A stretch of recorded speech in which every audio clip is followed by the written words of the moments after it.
Hello, everybody. Black Titanic in the house. And it's actually my birthday week. Yes. July the 6th is my birthday, y'all. So I got to get a little fast around here, Senior citizen, we get fast on our birthday. Yeah. I'm going to get with my other homegirls. And we're going to have some girls' day out, y'all. Yes, all this week, starting tomorrow. I'm gonna hit those streets. Go down there to the senior citizen building. Pick up Lady P. Y'all seen Lady P? She live in the senior citizen building. I'll go pick her up. We just be out just doing whatever. Yes. I just been just resting all day, y'all. That's what I've been doing. Sometimes our body will tell us when we need to rest because we can feel it. We can feel it. And I can't function if I'm not well rested. Yeah. So, it's been a lot going on in these YouTube streets. Today, I'm still talking about co-parenting.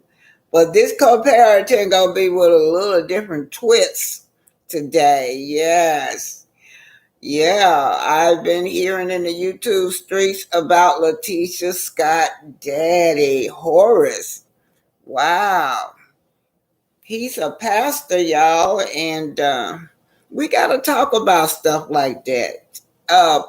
Some of these pastors in these black churches, that's a sensitive topic, I know, but we have to go there.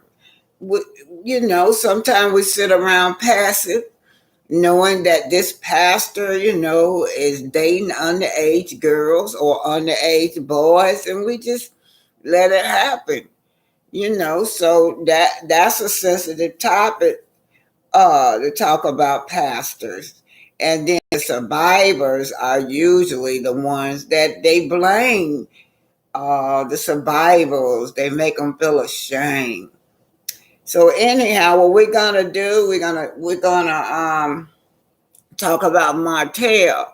Now, Martell had a little clip. He was sitting down talking to the Whitlows. That their last name? Yeah, the Whitlows. I guess their last name.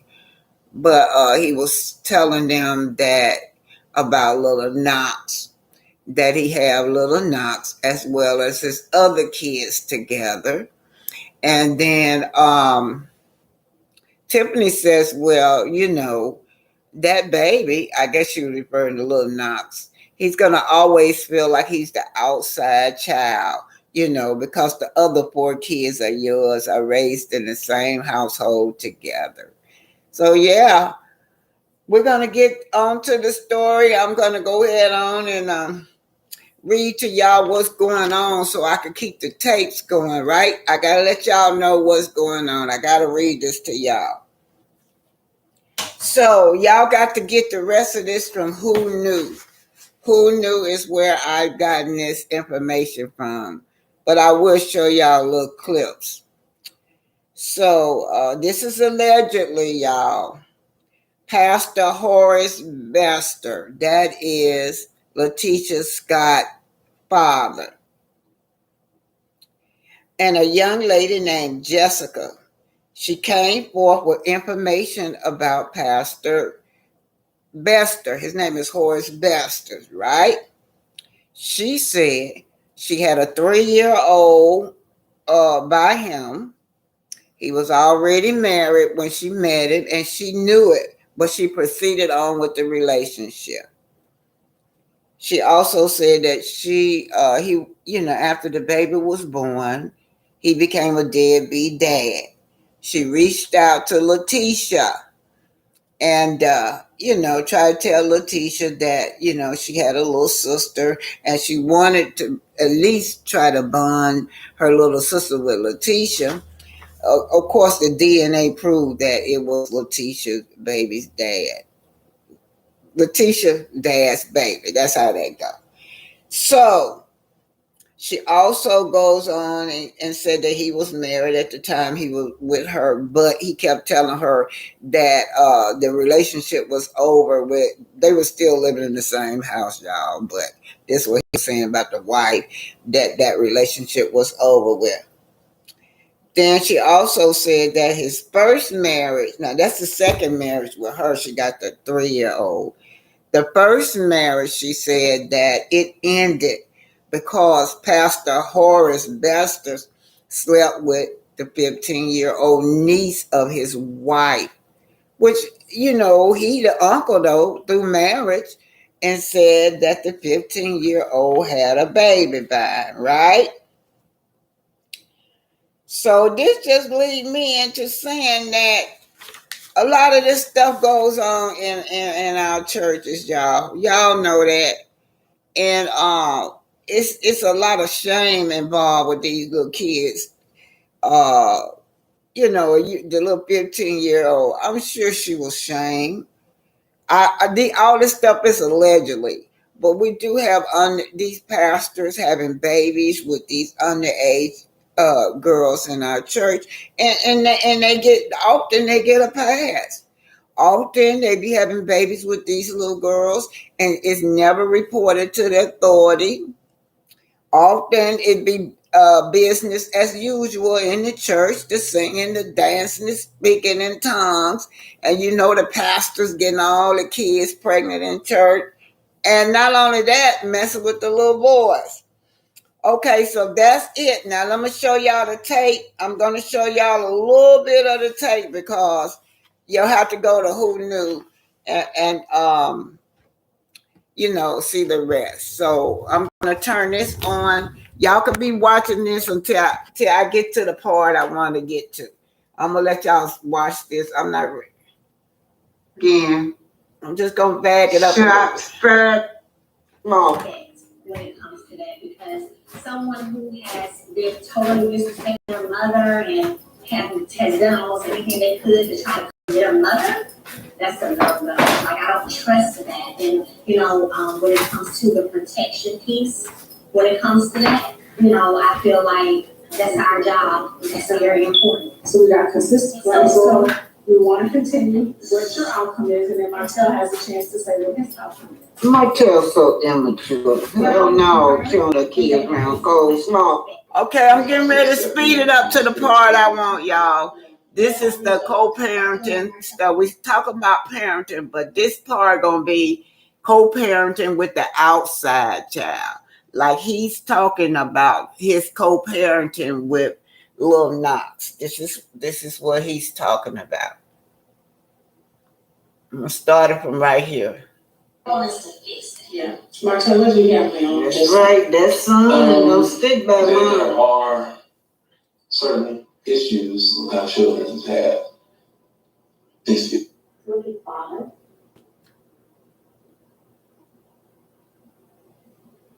Like, we co-parent, and we co-parent very well.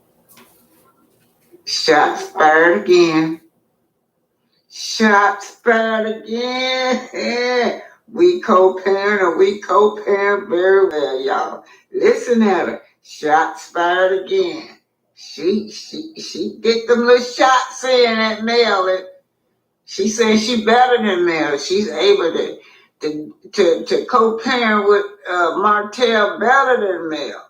That's what she's saying. We co-parent and we co-parent well. Listen at her, y'all. 10. Martell's talk about co-parenting. I mean, look, I saw the introduction with the kids, man. I mean, that's progression. Of course. Yeah, so that to be real, everything on my end, man, has been great. Yeah. With all about the kids. You know what I'm saying? Like, again, I told my 4 children about Right. how about a week and a half before I really introduced them. You know what I'm saying? Yeah, right. So yeah, I told them about it. We talked about it, and I sat them down and we discussed it. Any questions they had, with I guess my 2 older kids, Right. Mariah and Martell, Right. Had questions, and it was tough. But we moved through it, and they met. They were very excited, and they love him. So, that's what I told them. Like no matter what, now this is you guys' brother. Yeah. Still is. Yeah. And so it's been great. That's awesome. Yeah, that's awesome. And the bond will never be the same. I mean, for the four that are together living in the same house, I mean, it'll never be the same. It'll always be some separation there. I mean, well, I don't know. Y'all know, she kind of right. She said that, the four Hope's kids growing up in the house together, right?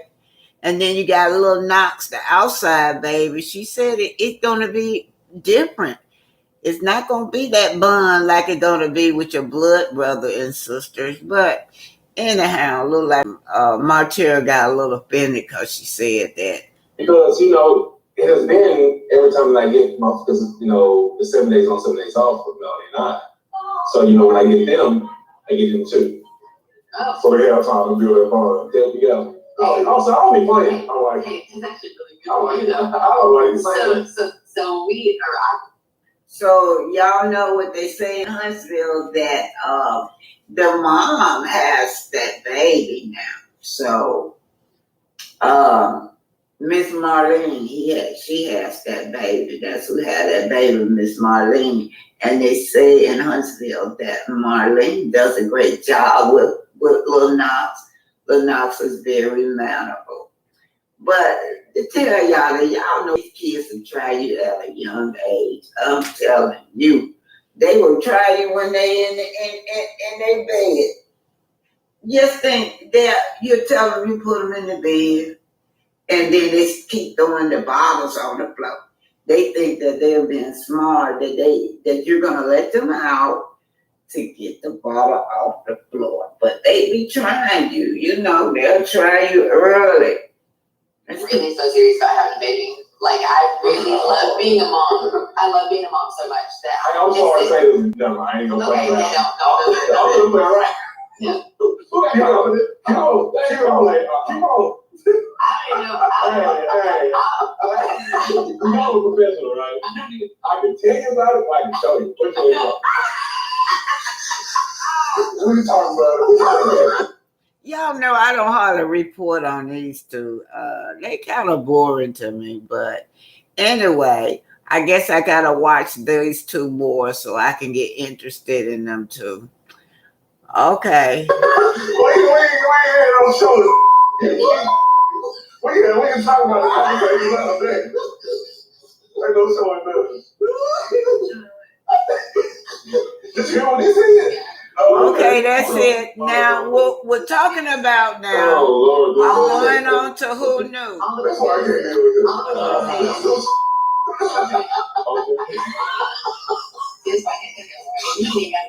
Okay, this video is by Real Talk. Okay, this is the okay. I'm gonna tell y'all what's going on when this go off. When Meadows.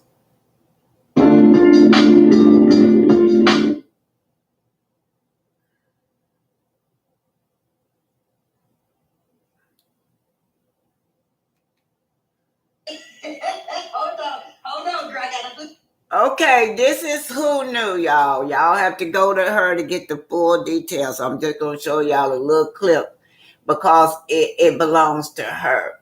But it is called Lies, Threats, and Secrets. Everything coming to a head.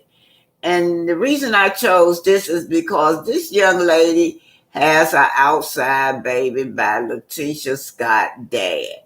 She said Letitia Scott, won't reach back out to her, and that, it hurted her feelings because the next day she publicized or tweeted something that her daddy only had one child, and that was her, which was Letitia. But anyway, this is Jessica. She said that she started a relationship with Pastor Horace Bester, Letitia's dad, knowingly that he was married. And she has a baby out the deal, and he's a deadbeat dad. But here's her story, you guys. You up to I gotta hook you up. Hold on, Justin. Hold on. Hold on, everybody. Hey, Miss B, I see you. Hey, Jennifer Preston. I see y'all. Hey, Miss Jones. Wait a minute. Jones say, I don't see you. What do you mean you don't see me? I'm in the corner on the TV. That's Jessica y'all looking at right now. Okay. So, y'all, we gonna get this thing started off. And we're gonna have a good time while we do it. Oh no, so this is Jessica, y'all. I'm gonna let her introduce herself and tell y'all where she from. Hold on, Jessica. I'm gonna put this down for a minute, y'all. Okay, go ahead, talk to the people. You can talk to them, tell them your name and all that. Okay, well, my name is Jessica Riley. I'm from Birmingham, and I have a 3-year-old daughter with autism. The father of also Letitia Moore Scott on the show Love and Marriage in Huntsville. So my baby, she's not spoken of. She's incognito. Not by my choice, but I guess by their choice. Okay. Okay, so y'all heard that, right? Okay, so we're gonna go ahead and start asking Jessica some questions.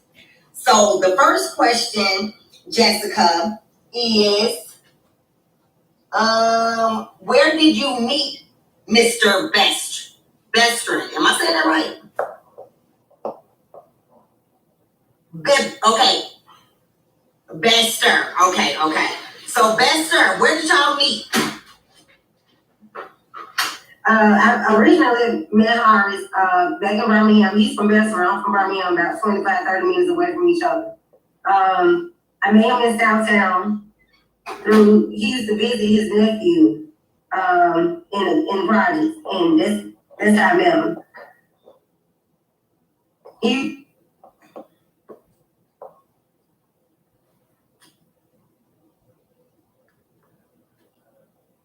Jessica? Hello? Jessica?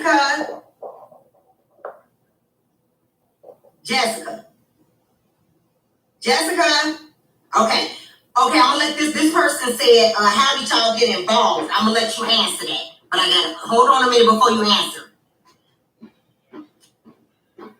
All right. Go ahead and answer it, Jessica. How did y'all get involved? We got involved, I guess, after so many times him inquiring about me through his nephew. I gave him a chance, and it started out, just sitting out drinking beers after I get off work, stuff like that, and just conversating and in a relationship or married or anything at the time, because he could stay out. You get what I'm saying? Not like spending nights, it wasn't nothing sexual in the beginning. It was way down the road, later on, before any type of intimacy got involved. But that's how we met. This month on Tubi. Pulling divergent. Trying to find the answers. Okay, that was one of their questions. So I'm gonna ask you one of my questions now, in which my question is, how long were you all in this on and off relationship?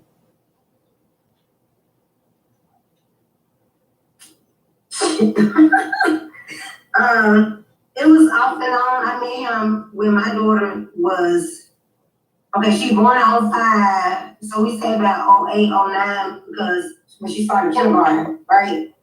Right before kindergarten.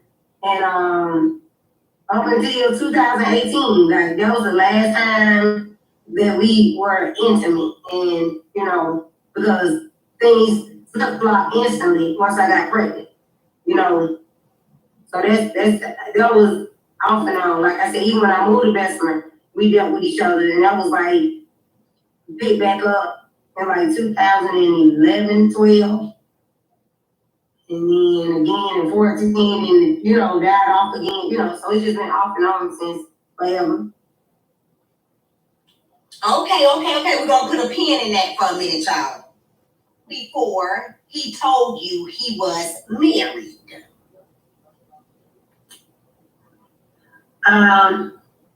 Honestly, I can't give you an exact direct answer with the timeline, but it was within the first year, honestly.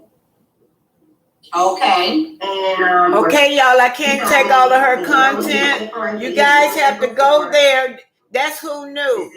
This is Who Knew. You guys go there and check it out. It just lies, threats, secrets, everything coming out. Because I can hear sometimes, like, how people get on and they may get off the phone because they're being discreet about or lying about what they really don't know. Like, okay, on the phone, you have a conversation with me and her at the same time. Not like we talking. I'm trying to get back. Trying to get out of here, y'all. Y'all just listen to that time to figure this out. Okay, I gotta go this. Home. Okay, there you go. Yes. We're finna go to the black church and things that goes on in the black church. Now, I chose Eddie Long. Eddie Long was a black pastor located in Georgia. And he was accused of raping little boys in his church. So it was a sex scandal in his church, but everybody still supported this man. Although they had proof and lawsuits that he was abusing these little boys in church, those members went to bat for him. They still danced, spoke in tongue. They moved him up from a bishop to some higher than a bishop. Yeah. They shamed the victims. That's what these people did in that congregation. Anyway, this is Bishop Eddie Long. Notice, it seems like it's getting hotter. The wildfires, the heat domes, the higher sea level rise, these are part of the same phenomena. This is climate change.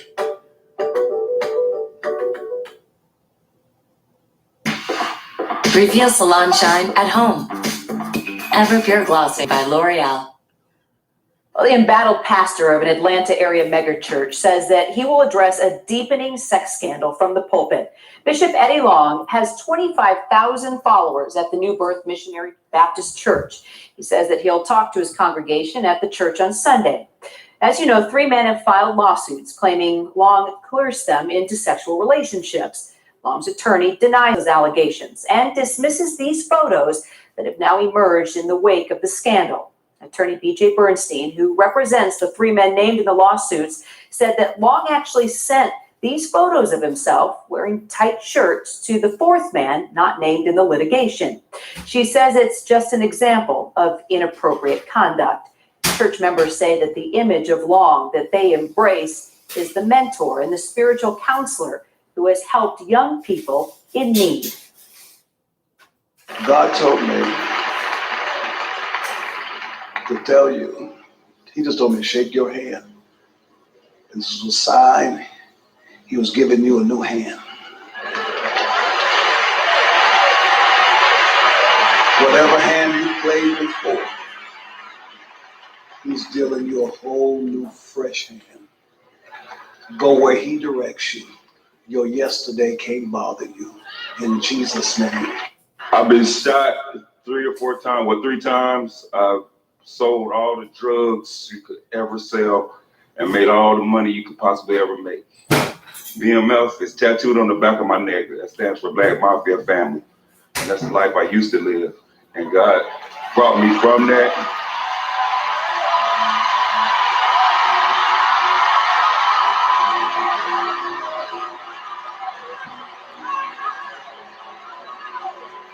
I've been going to New, even when I was in the light, I've always come to Newburgh. It started on Snapback. I always came, no matter what.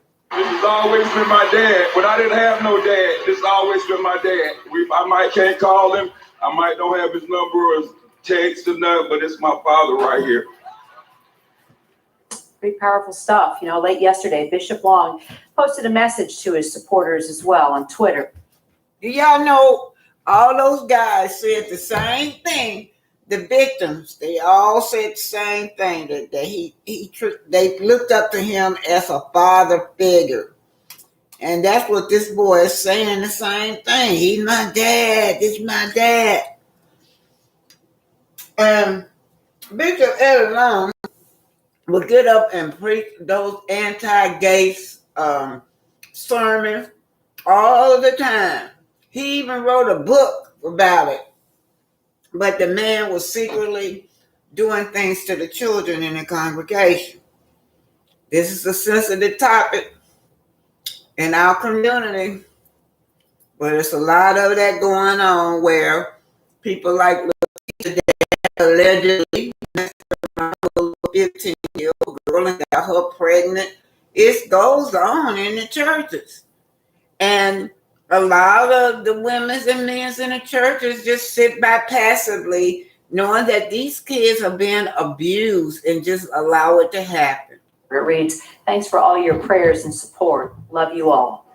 Well, Eddie Long built his church from a mere 300 members to the 25,000 people who now call it their spiritual home. And our next guest actually joined the church because he believed in Bishop Long and his... Okay. Hey, y'all, Bishop Long died, y'all.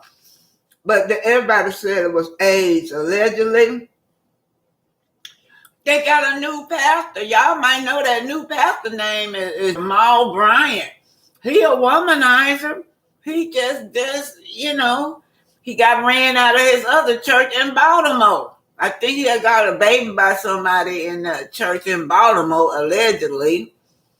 And now he took over Eddie Long Church and Eddie Long died, and he the same type of pastor, only that he just a womanizer. So, y'all listen to your children. When the children be trying to tell you something about them deacons and pastors in church, y'all don't put these pastors on a pedestal like that to where your child is being abused and you look the other way. Okay, so next. We just talked about the black church and the pastors. I'm going back to my vault, y'all. We're gonna watch some from my vault, okay? All righty. How y'all doing out there? Yeah. It's grandma's birthday week, y'all. Yeah, I gotta get with my little buddy so we can go out and have a good time. Yeah. I'm going in about, this going to be how I woke up on my birthday. I always, Philando Castile. Y'all remember that? When he was sitting in the car with his family, they pulled him over for a traffic stop, and that cop blew his brains out on my birthday. And I never forget this. I could never forget this. Here you go, Philando.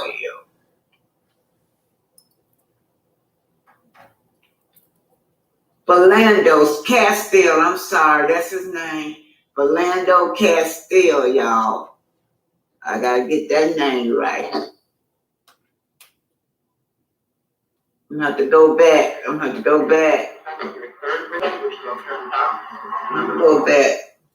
Y'all know that the girl was on Fix My Life, Iana, and they had not even paid this girl no type of compensation. But right after that, I don't know if the publicity that she got from Iana helped her get compensated. But there was July the 6th, 2016 on my birthday, y'all, 6 years ago. Anyway, happy birthday to Grandma.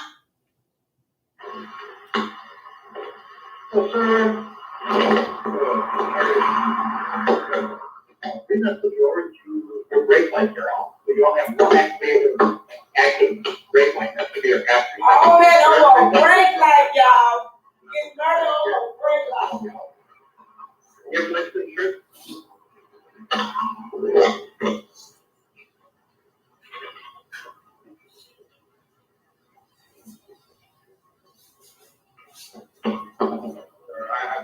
don't have I've got firearm, I've got no restraint.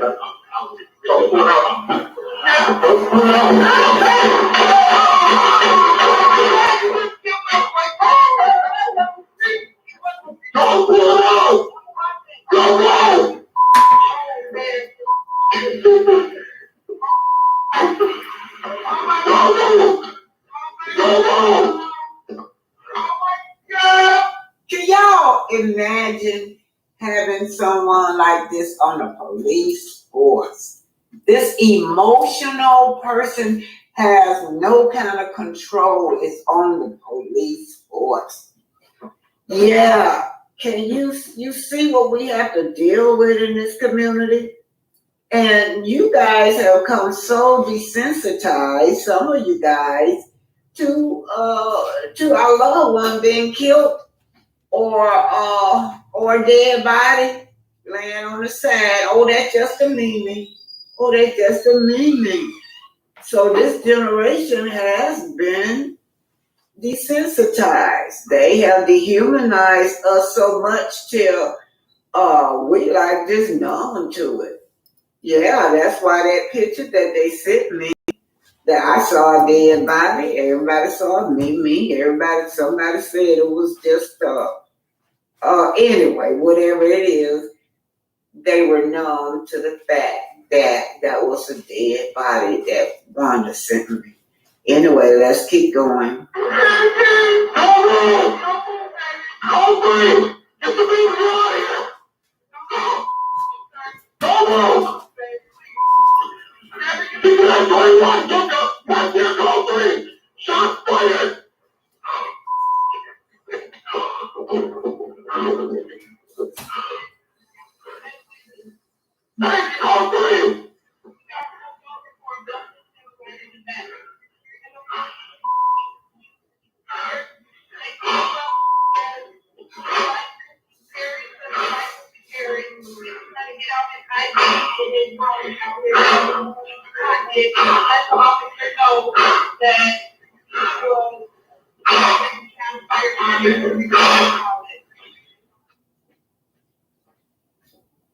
Y'all see how she kept it together, man. That girlfriend had to keep it together with her kids. University.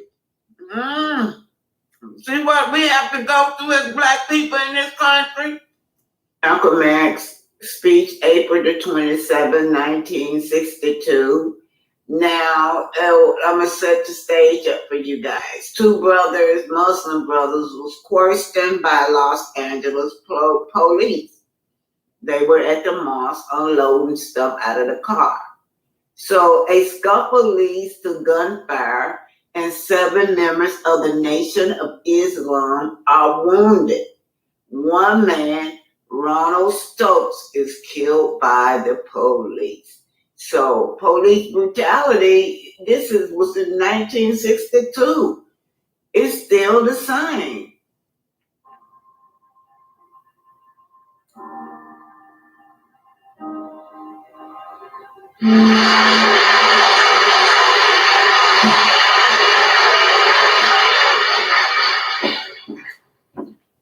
In order for you and me to devise some kind of method or strategy to offset some of the events or a repetition of the events that have taken place here in Los Angeles recently, we have to go to the root. We have to go to the cause.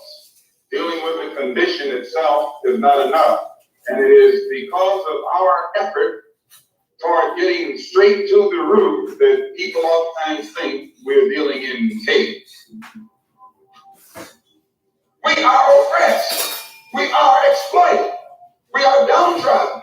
We are denied not only civil rights, but even human rights. So the only way we're going to get some of this oppression and exploitation away from us or aside from us is come together against the common enemy. Who taught you to hate the texture of your hair? Who taught you to hate the color of your skin to such extent that you bleach to get like the white man? Who taught you to hate the shape of your nose and the shape of your lips? Who taught you to hate yourself from the top of your head to the soles of your feet? Who taught you to hate your own kind? Who taught you to hate the race that you belong to? So much so that you don't want to be around each other. No, before you come asking Mr. Muhammad, does he teach you? You should ask yourself, who taught you to hate being what God gave you? And I, for one, as a Muslim, believe that the white man is intelligent enough. If he were made to realize how black people really feel and how fed up we are without that compromising sweet talk. Stop sweet talking. Tell him how you feel. Tell him what kind of hell you've been catching, and let him know that if he's not ready to clean his house up, if he's not ready to clean his house up, he shouldn't have a house to catch on fire and burn it down. This is Malcolm X, y'all. Malcolm X. All right. Talking about police brutality. Malcolm X speech, April the 27th, 1962. Now, I'm going to set the stage up for you guys. Two brothers, Muslim brothers, was questioned by Los Angeles police. They were at the mosque unloading stuff out of the car. So a scuffle leads to gunfire, and 7 members of the Nation of Islam are wounded. One man, Ronald Stokes, is killed by the police. So police brutality, was in 1962. It's still the same.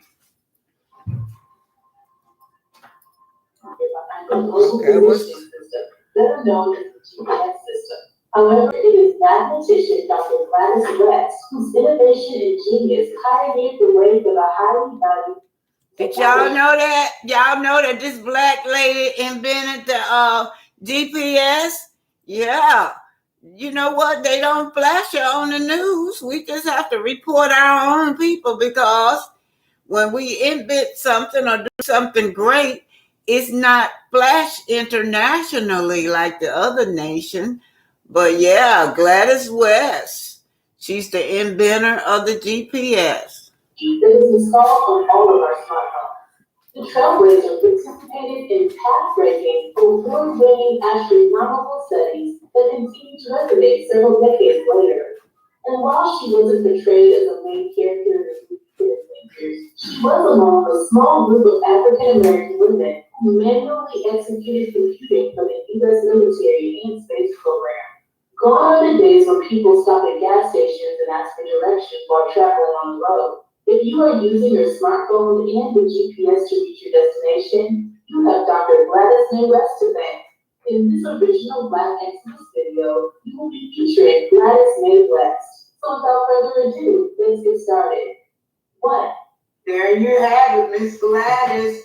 I bet y'all didn't know that she is the GPS. Miss Gladys West. I'm turning the lights on, y'all. Well, you know what? We got to honor our inventors.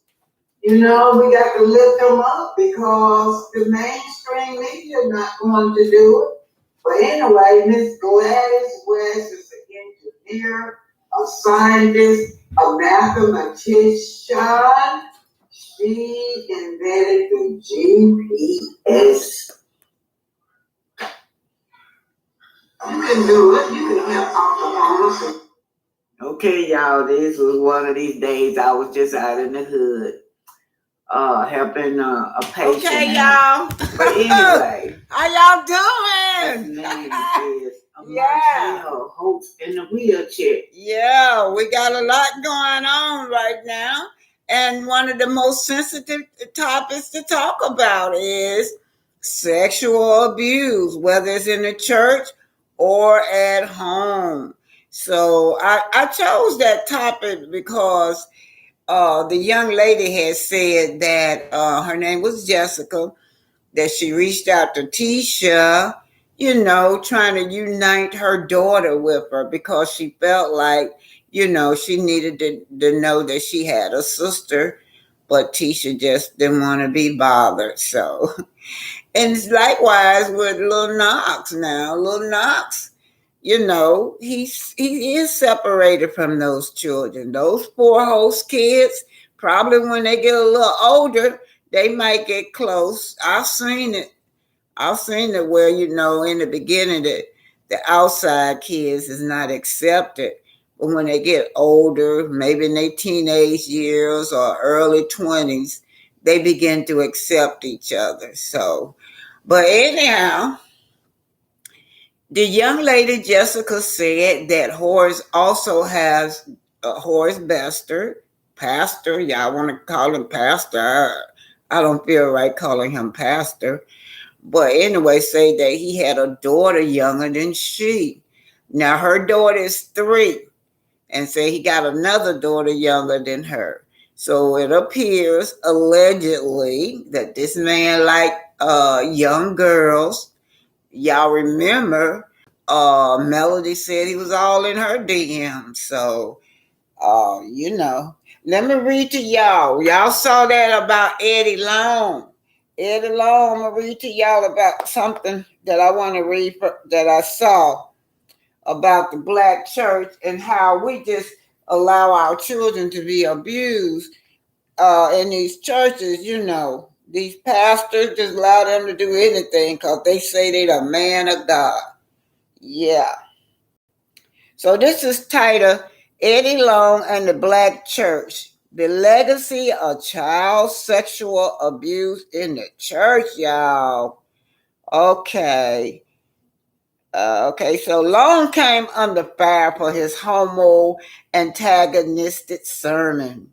Yeah, he spoke really, really bad against gay people.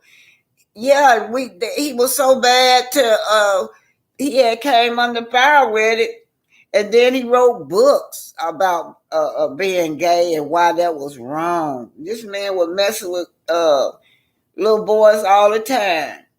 Just 5 years later, after he wrote that book, in 2010, Long was accused of sexually abusing 4 young men, Anthony, Spencer, Jamal, and Maurice. They were teenagers at the time. And like most predators, Long groomed these teenage boys into sexual activity, non-consensual sexual activity. What he did was, you know, he showered them with gifts. And, you know, I used to wonder, why would he always take these little boys on his private plane all the time? Always, he got some little boy with him, flying somewhere, even all the way to Africa with him. I used to suspect that. But anyway, it says that the church still remains open even after they heard all these children horrific allegations of sexual abuse. And most of those people remain faithful to that pastor, even as he preached the message, still condemning homophobia, and he still was being accused of all these little boys. He talking about, I've been accused. I'm under attack. As I said earlier, I'm not a perfect man, but this thing I'm gonna fight. I feel like David against Goliath, but I've got 5 rocks and I haven't thrown one yet. Yeah, he never did take accountability for raping them little boys, but he was found guilty, and he paid them a nice settlement. But yeah, we got this stuff going on in our churches. So when I heard that about Tisha dad, that don't surprise me. But anyway, y'all, I'm finished for the night. Hopefully you guys enjoyed the little videos. But go to Who Knew. Who Knew over there teaching, y'all. She teaching. That girl over there teaching. I mean, she not holding nothing back. And these topics are sensitive in our community, but we got to have these topics. Yeah, we got to have these topics about how we allowing these pastors to get away. Now, I don't know whatever happened to the little 15-year-old girl that had the baby by, allegedly had that baby by Pastor Horace or whatever his name. Hopefully she got some kind of counseling. Hopefully they didn't try to shame her and blame her, because a lot of times they do it. But anyway, my birthday is July the 6th, y'all. I got to get fast. I'm getting out of the house tomorrow. Go get my other little homegirls. And we going to be out, hit the street. Yeah. Okay, bye, y'all. Have a great day. Love y'all. Oh, yeah, and I mailed some books off today. So whoever just ordered some books, I mailed them off today. Thank y'all. Bye. I'm going to stick around and read. Hey, yeah, let me read this before I go. Let me see what y'all saying. Okay. Loving your afro. Oh, thank y'all. You look beautiful. Yes. Given say the reason why Miss Marlene be having knots is because Martell lives with her. Oh, wow. Okay, well, that's a great arrangement then. Ebony, he did, and then he died. Yeah, he died. Yeah, he did. Rest in peace. Yes, he died. Yeah, he did, and he didn't even look like himself. Ebony, do you remember how he had all the muscles? He was built up similar to Martell. But just before he died, man, I didn't even hardly know who that man was. He was so small. So I think he really suffered before he died anyway. The Black Bumblebee. BT, reach out to Dr. Heavily. You have a strong presence, and I want you to win. Thank you. Okay, yeah, I got to get a ring light and tape in your bathroom because of lightning. Trust me, ask your followers for help. We're here. Yeah. Yeah, they said, my little grandkids said they gonna hook me up. They just procrastinating about doing it. Yeah. Tisha dad didn't surprise me either. Yeah, M205. Whoa, I got it late, but I enjoyed it. Hey y'all, I took these little bits and pieces off the last video I did. Go and watch it in full. It's called Martell, Melody, Cherie, co-parenting versus Arian Curry. Yeah, that's what the rest of the videos are on. Yeah, you guys. What is this? Miss Vanessa? Hey, Titanic, happy birthday in advance. Yeah, happy birthday to me. Bye, y'all. Love y'all. Thank y'all so much. Thank y'all for everything.